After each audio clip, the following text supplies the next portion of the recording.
دوستوں، ایک دفعہ کا ذکر ہے کہ امیر المومنین حضرت عمر بن خطاب نے ایک مرتبہ شدید سرد اور تاریخی رات میں ایک جگہ آگ روشن دیکھی۔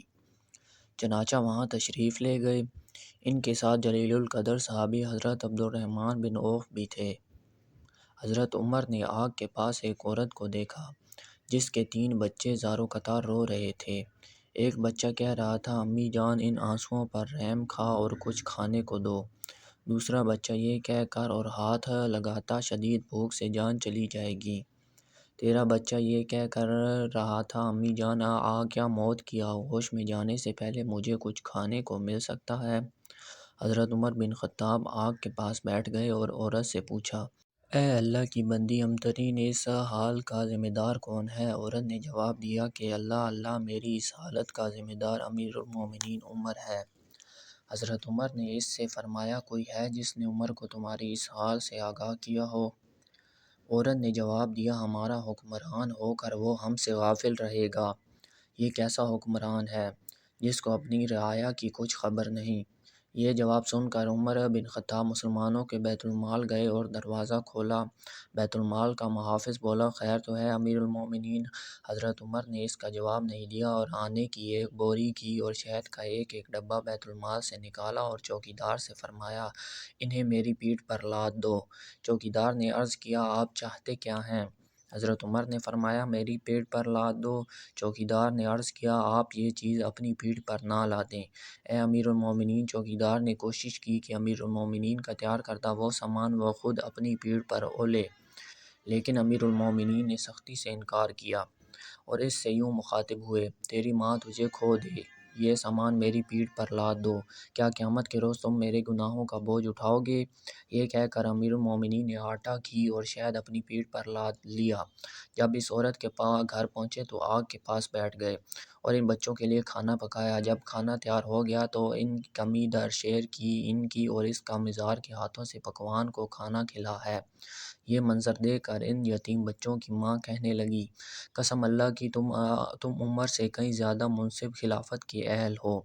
حضرت عمر نے اس سے فرمایا، اے اللہ کی بندی، کل عمر کے پاس جا، وہاں میں ہوں گا اور تمہارے معاملات کے متعلق ان سے سفارش کروں گا۔ یہ کہہ کر حضرت عمر واپس آ گئے اور ایک چٹان کے پیچھے آ کر بیٹھے رہے اور ان بچوں کو دیکھتے رہے۔ حضرت عبدالرحمن بن عوف رضی اللہ تعالیٰ عنہ نے حضرت عمر سے کہا، آئیے واپس چلتے ہیں کیونکہ رات بہت زیادہ ہو گئی ہے۔ حضرت عمر نے فرمایا، اللہ کی قسم میں اپنی جگہ اس وقت تک نہیں چھوڑوں گا جب تک ان بچوں کو ہنستا ہوا نہ دیکھ لوں جیسا میں نے میرے آنے کے وقت انہیں روتے ہوئے دیکھا تھا۔ جب اگلے روز کا سورج طلوع ہوا تو اس یتیم بچوں کی ماں دربار خلافت میں گئی۔ وہاں اس نے دیکھا کہ حضرت علی بن ابی طالب اور عبداللہ بن مسعود کے مابین ایک شخص تشریف فرما ہے اور وہ دونوں حضرات اسے امیر المومنین کہہ کر مخاطب کر رہے ہیں، اور یہ وہی شخص تھا جس نے گزشتہ رات اس عورت اور اس کے بچوں کی خدمت میں گزاری تھی، جس سے اس نے کہا تھا، اللہ میری اس حالت کا ذمہ دار عمر ہے۔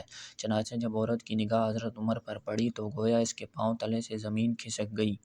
امیر المومنین نے عورت سے فرمایا، اللہ کی بندی، تیرا کوئی قصور نہیں، چل بتا تو اپنی شکایت کتنی قیمت کے عوض فروخت کرے گی؟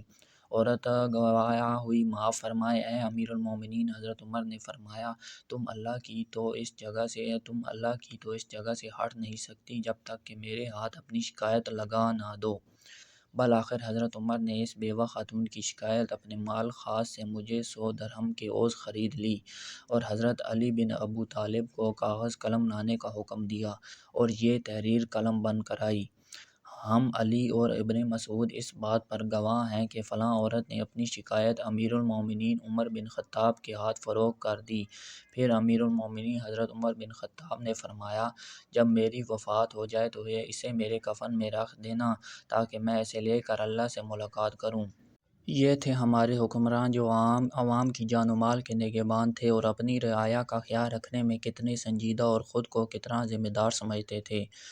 یہ تھے ہمارے حکمران حضرت عمر فاروق کے دور خلافت کا ایک واقعہ۔ اللہ پاک ہمیں بھی ایسے ہی حکمران عطا فرمائے۔ دوستوں، یہ تھی ہماری آج کی ویڈیو اچھی لگی ہو تو ہمارے چینل کو سبسکرائب کر دیں۔ شکریہ۔